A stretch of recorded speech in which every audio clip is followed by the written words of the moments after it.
VDD चाळीतील रहिवाशांची स्वप्नपूर्ती पुनर्विकास प्रकल्पाच्या पहिल्या टप्प्यातील घरांच्या चावीचे मुख्यमंत्र्यांच्या हस्ते वाटप।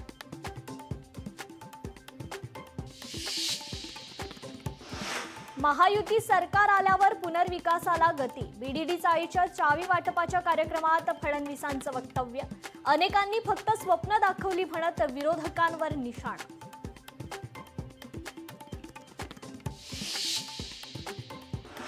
धारावीचे कामही असेच पूर्ण करू। काही वर्षात महायुतीचं सरकार हे काम करून दाखवेल।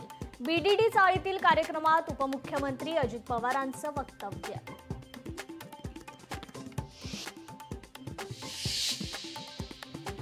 कोस्टल रोड 24 तास खुला राहणार। पश्चिम द्रुतगती मार्गावरील पूल म्हणजे इंजिनिअरिंग मार्वल। रस्त्यावर स्टंटबाजी करणाऱ्यांना मुख्यमंत्री फडणवीसांचा इशारा।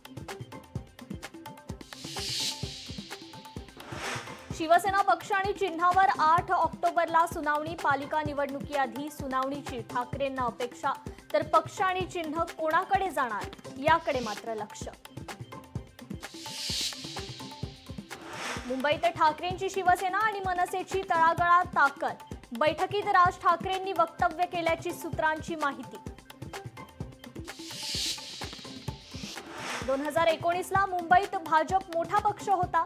2024 ला सुद्धा मुंबईत भाजपच मोठा पक्ष आहे। मुख्यमंत्री फडणवीसांचा राज ठाकरेंना टोला। कोस्टल रोडच्या 5.25 किलोमीटर लांबीचे विहार क्षेत्र 4 पादचारी भुयारी मार्गाचं लोकार्पण। मुख्यमंत्री देवेंद्र फडणवीसांच्या हस्ते लोकार्पण। यावर्षी देखील खड्ड्यांचा दंड माफ करा। गणेशोत्सव समन्वय समितीचे मुख्यमंत्र्यांना विनंती पत्र। गणेशोत्सव आढावा बैठकीत मुद्दा उपस्थित।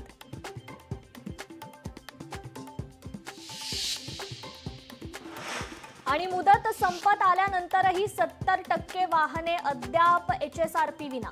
वाहनांनी पाटी बदलण्यासाठी उद्या मुदत संपणार।